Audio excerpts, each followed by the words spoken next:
Hello mga kasimpleng buhay. So andito na naman tayo sa Dumuyog.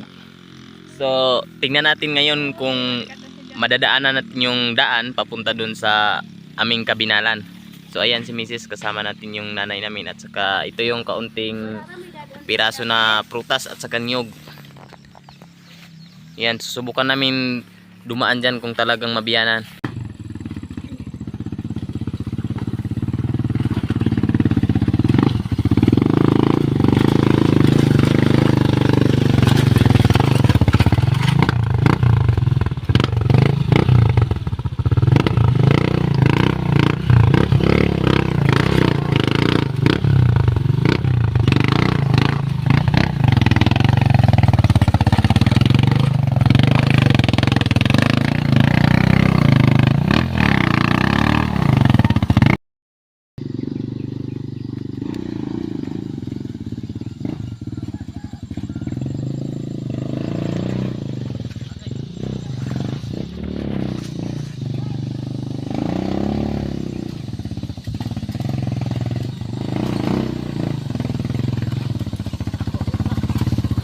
Dito mga pare, may hindi inaasahang nangyayari. Yung motor namin hindi makadaan dahil tingnan nyo naman oh, hindi siya makasya dyan sa daan. So masyado siyang malalim. So kailangan naming ano yan. So ito ang ginawa namin. Bumaba muna ako tapos linagyan namin ng mga bato at para makasya na yung ano natin, yung motor natin. Talagang kung hindi namin ginanyan, hindi kami makadaan dyan. Talagang napakahirap yung daan. So tingnan natin kung kasya na ba. So ayan. Okay, so mukhang kasya na. Mukhang kaya na. So ang daan na to, ito yung daan na papunta sa Baol. So dito makita nyo talaga yung daan kung gaano kahirap. So ayan o. Kung nakikita nyo naman ang motor ko pag iniwanan ko, hindi ko na makikita.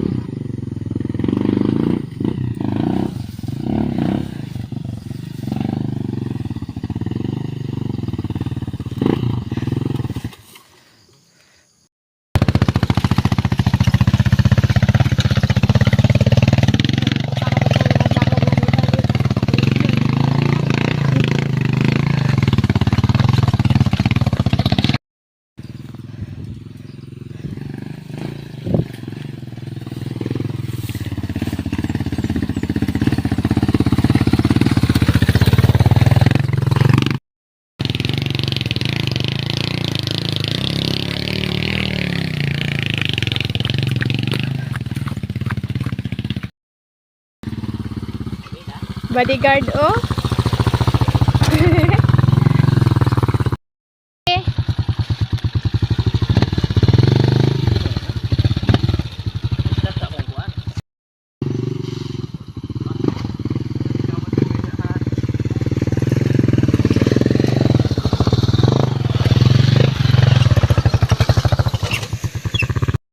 Good morning mga kasimpleng buhay. So andito na kami sa exact location ng papamulanan namin ng isang prutas at saka may ilang bilhin din amin ng dwarf na niyog at saka siyempre kasama natin yung Jay, yung prinsipe namin. Ayan, so before kami magpamula, kailangan muna namin kumain dahil masyadong gutom na yung tiyan namin. Ayan, so tingnan yung kakain namin at saka siyempre may ulam din. Ayan.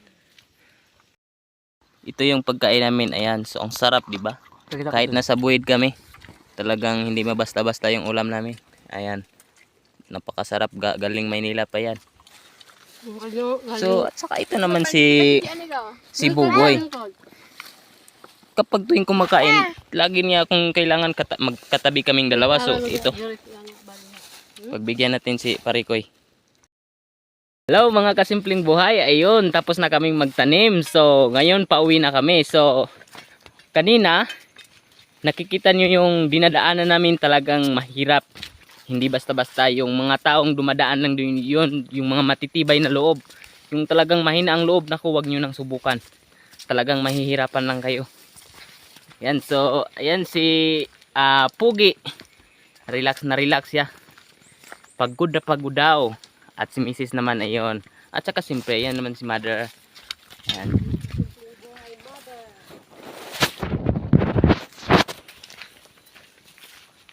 So, pauwi na kami nito.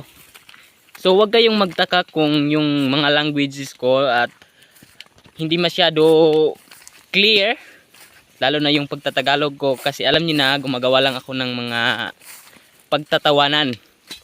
Ayan, so hindi naman tayo masyado gaano ka magaling na magtagalog, pero may nalalaman din tayo. Ayun. Kidahatan be? Ah, oo.